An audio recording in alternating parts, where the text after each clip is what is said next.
Leo ilikuwa afra ya kupeana zawadi ama award kwa kizungu.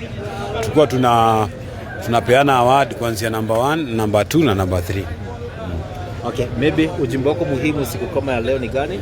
Ujumbe wangu muhimu ni kusema kwanza tunashukuru wale waliparticipate kwa tournament. Nawashukuru sana. Na wakaimaliza ikiwa na uzuri. Kwa hivyo mimi naambia vijana crime hailipi.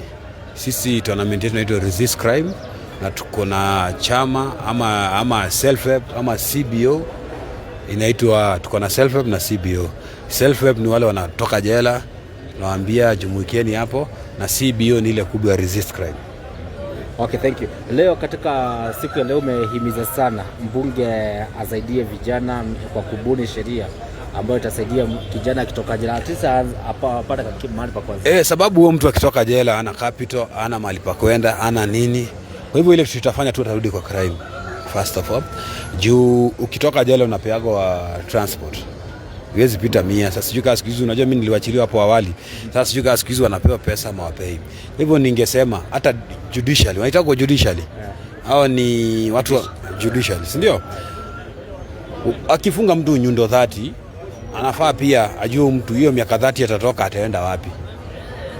Judiciary kama inaweza ile pesa wanaokotaga ama ushuru bila wanaokotaga, wajengee watu jengo ambayo mtu akiwachiliwa anaenda na relax kwanza iweze kupata muelekeo. Sababu huo mtu kimwachilia umemfunga miaka 30, tukatai alikosa makosa. But wewe jua hata Mandela alikuwa jela miaka 24.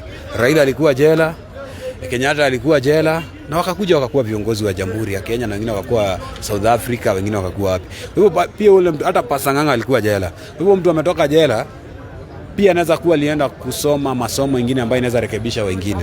Kwa hivyo nitumtilie maanane, tumweke mahali ambapo anaweza kuwa anapata kitu ambayo inaweza msaidia kimaisha, asiweze kurudi mahali alikuwa.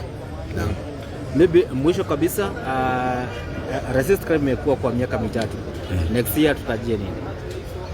Next year tutarajie mambo makubwa. Watu wanatarajia waambie kiti, unawania kiti cha wakilishi cha MCA Ruta. Kumekuwa watu wanasema poor leadership. Tuna poor leadership. Sasa hivi wenye umesikia NGCDF ilitolewa sport. Uongo ama kweli? Hiyo ni kitu iko. Watu wamerushiwa pesa za sport ni county. Na county siko na MCA. MCA wa Ruta Ward. Hata merchandise, hata ball, hata jezi, hata nini. Na sasa ameenda miaka 3 na Resist Crime iko na, sasa ameenda miaka 4 MCO huku na Resist Crime iko na miaka 3. Ina maana yeye hiyo pesa ya ball anaweza elezea inaendaga wapi, ama anapeaga nani, ama inaendaga pande gani.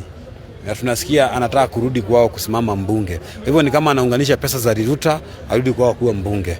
Na sisi kama wana Riruta tumesema